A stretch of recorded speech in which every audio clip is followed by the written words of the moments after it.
Yes students, आइए आज मैं आपको सिंपल माइक्रोस्कोप के बारे में बताता हूँ। माइक्रोस्कोप एक ऐसा डिवाइस जो स्मॉलेस्ट ऑब्जेक्ट को मैग्नीफाइड मतलब बड़ा करके हमें दिखाए। ठीक है, सबसे पहले आपको ये कंफर्म होना चाहिए कि माइक्रोस्कोप एक ऑप्टिकल इंस्ट्रूमेंट है। डेली लाइफ में माइक्रोस्कोप का इस्तेमाल आप देख सकते हैं कि लाइक जैसे लेबोरेटरी में जो डॉक्टर्स जो हैं ब्लड टेस्ट करने के लिए भी जो माइक्रोस्कोप का इस्तेमाल करते हैं, हालांकि वो सिंपल माइक्रोस्कोप नहीं होता, वो कंपाउंड माइक्रोस्कोप होता है। ठीक है, तो सिंपल माइक्रोस्कोप का मतलब एक simple magnifying glass. Magnifying glass का मतलब होता है कि कन्वेक्स लेंस। ठीक है, एक सिंपल मैग्नीफाइंग ग्लास को भी हम लोग एज ए माइक्रोस्कोप कंसीडर कर सकते हैं, जिसे हम सिंपल माइक्रोस्कोप कहते हैं। ठीक है, तो मेरे हाथ में ये कन्वेक्स लेंस जो आप देख, ठीक है, इसे मैग्नीफाइंग ग्लास भी कहते हैं। कैसे कहते हैं? क्योंकि जब इस कन्वेक्स लेंस के फोकस और ऑप्टिकल सेंटर के बीच में, ये लेंस थिन है, स्वाभाविक है, लेकिन कन्वेक्स है, ऑब्जेक्ट को रखा होता है, जैसा कि आप सब जानते हैं, तो जो उसकी इमेज बनेगी वो वर्चुअल बनेगी और मैग्नीफाइड बनेगी। यहाँ तक तो बात ठीक है, लेकिन जब एक ऑब्जर्वर इस लेंस के थ्रू जब ऑब्जर्वर किसी लेंस के थ्रू किसी ऑब्जेक्ट की इमेज को अगर देख रहा है, तो वो उसे इमेज कम से कम कितने डिस्टेंस पर दिखाई दे रही है? उस डिस्टेंस का नाम है least distance of distinct vision. चलिए आइए मैं आपको बताता हूँ। एक्चुअल में अगर हम ह्यूमन आई की बात करें, यानी कि हम अपनी आंखों की अगर बात करें, तो हमारी आंखों से कम अगर किसी ऑब्जेक्ट या किसी ऑब्जेक्ट की इमेज 25 सेंटीमीटर पर है तो हम उसे क्लियर देख सकते हैं।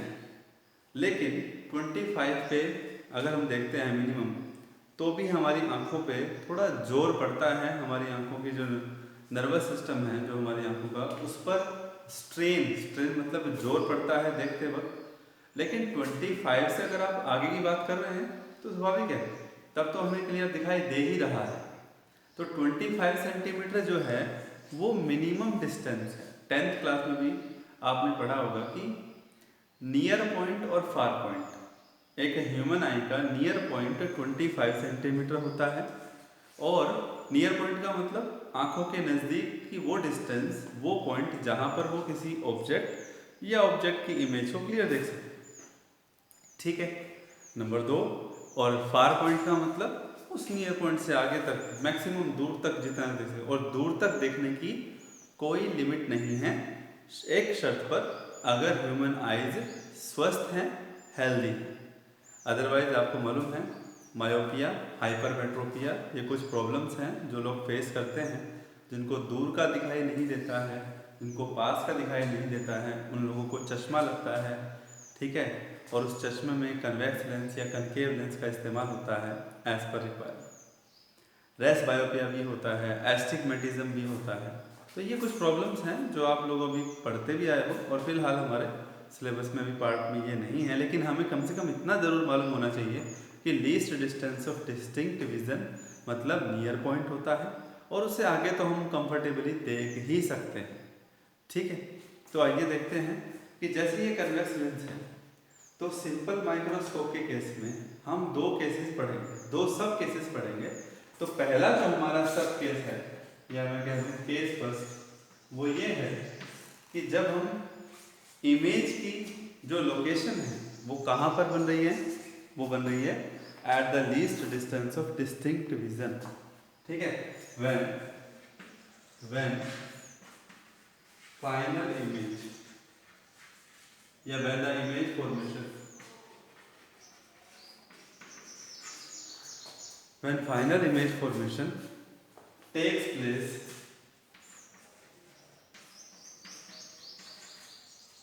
Eight near point. Near point का मतलब कितना distance, d equal to 25 centimetre. d equal to 25 centimetre.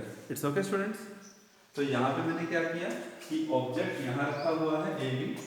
तो what is A B? A B stand here for object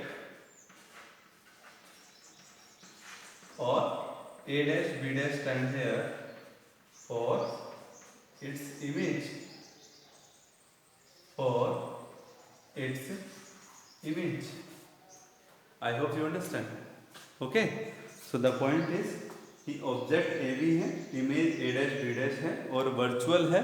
virtual का मतलब क्या होता है कि लेंस के जिस तरफ ऑब्जेक्ट है और उसी तरफ अगर इमेज बन रही है तो वो वर्चुअल है। और एक ही केस ऐसा है कन्वेक्स लेंस के केस में जहाँ पर वर्चुअल इमेज ऑब्जेक्ट की तुलना में ज़्यादा बड़ी होती है, मैग्नीफाइड होती है। क्लियर है? अब आप खुद ही अंदाजा लगा लीजिए कि अगर मैं इस लेंस का इस्तेमाल करके इस डायग्राम के किसी भी एक पर्टिकुलर पॉइंट को फोकस करूं या देखना चाहूं तो हमें वो कैसे दिखाई देगा, जरा ध्यान दें। देखिए ये है F2, ठीक है, देख पा रहे? जैसे मान लीजिए मैं किसी भी एक इंग्लिश के किसी भी एक लेटर को, जैसे मान लीजिए ये एक लेटर, ठीक है, जैसे ये है KACASE। तो अगर मैं ई को देख रहा हूँ, अब आप देखिए मेरी आंखों के लेंस के जो बीच का डिस्टेंस है, स्वाभाविक है वो डिस्टेंस जो है क्या नाम है, किससे बोले तो 25 सेंटीमीटर से ज़्यादा है। तो वहाँ तो हमें रिलैक्स होना ही है। 25 सेंटीमीटर तो मिनिमम डिस्टेंस होता ही है जहाँ पर आप क्लियर इमेज देख सकते हो। तो मेरा कहने का मतलब ये है कि जैसे मान लीजिए ये ओ पॉइंट है, अभी ये मैं इसके बिल्कुल नजदीक लेके गया, फिर मैं से थोड़ा और दूर लेके जा रहा हूँ तो ये मैग्नीफाइड करके दिखा रहा है, देख रहे हो, और ये सीधा भी दिखाएगा, बिल्कुल सीधा भी दिखाएगा, ठीक है। लेकिन जैसे जैसे मैं इसे दूर लेते जाऊँगा अब क्या होगा मालूम है? अब क्या होगा मालूम है? अब ये उसी इमेज का इन्वर्टेड इमेज दिखाना शुरू कर देगा, बिल्कुल उसी डायग्राम की इन्वर्टेड इमेज बनाना शुरू कर देगा। और इन्वर्टेड इसलिए बनाना शुरू कर देगा क्योंकि हम जो ये ऑब्जेक्ट है इस ऑब्जेक्ट को फोकस के बाद में ला चुके हैं या फोकस के पहले ला चुके हैं। तो फोकस और ऑप्टिकल सेंटर के बीच का ऐसा डिस्टेंस होता है जहां पर आप वर्चुअल इमेज देख सकते हो, सीधी मिलेगी आपको, यानी कि जैसा ऑब्जेक्ट है वैसी ही पोजीशन में होगा पर उसका साइज थोड़ा बड़ा होगा कंपेरिजन में। ठीक है बच्चों, तो अब इस केस में ठीक है, हमें मालूम हो गया कि फाइनल इमेज कहाँ बनेगी, एट द नियर पॉइंट बनेगी। तो हमारे लिए ऑलरेडी जो इमेज डिस्टेंस है v वो -d के तो इक्वल है ही है, ये तो आप अच्छे से जानते हैं। दूसरा ये हमारे पास है ऑब्जेक्ट डिस्टेंस, ठीक है, जो आप देख रहे हैं object distance A B O से लेकर के this is object distance u, जैसे कि आप जानते हैं। तो आइए देखते हैं अब bye lens formula, bye thin lens formula magnification का फॉर्मूला हम पढ़ चुके हैं। हम मैग्निफिकेशन का फॉर्मूला ही निकालना चाह रहे हैं क्योंकि हमारा मेन मकसद है कि माइक्रोस्कोप मैग्नीफाइड कर रहा है तो कितनी वैल्यू के साथ मैग्नीफाइड कर रहा है। तो by lens formula m equal to that is h dash by h height of image by height of object and that is v by u image distance divided by object distance। ये formula होता है magnification का thin lens के case में, ठीक है। अब बात करते हैं by lens formula 1 by b minus 1 by u equal to 1 by f होता है। तो यहाँ पे हम लोग ये काम करते हैं 1 by u मतलब bye lens formula 1 by u किसके इक्वल आ जाएगा, 1 by u इक्वल आ जाएगा 1 by v minus 1 by f के माइनस 1 by f के इक्वल आ जाएगा। तो जो हमारे पास ये रिलेशन फर्स्ट है मैग्निफिकेशन का, लीनियर मैग्निफिकेशन कह सकते हो, लेटरल मैग्निफिकेशन कह सकते हो, ठीक है ना, बात ध्यान में आ गई ना। तो 1 by u जो आपके पास यहाँ पर है इसकी जगह रखिए m equal to v 1 upon v -1/f। इस v को अंदर लेके जाइए, then we have m equal to 1 - v/f। ठीक है बच्चों, और v की वैल्यू क्या है हमारे पास, दैट इज -d। तो यहाँ यूज कीजिए। तो मैग्निफिकेशन का जो फाइनल फॉर्मूला हमारे पास बन करके तैयार होगा, that will be 1 + d/f।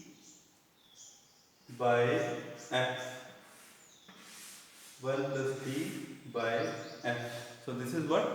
This is the magnification, linear magnification of a simple microscope, ठीक है, या simple a convex lens we have. And what is the case?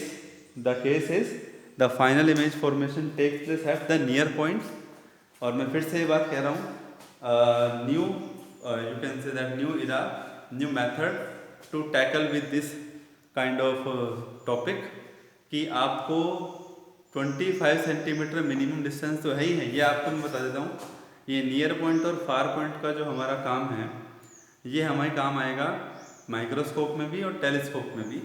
तो ये आपके लिए यूज़ कैसे करना है वो आपको सबसे ज़्यादा ज़रूरी आना चाहिए। क्या होता है ये तो आपको मालूम है कि नियर पॉइंट ह्यूमन आई का 25 है, फार पॉइंट इन्फिनिटी है।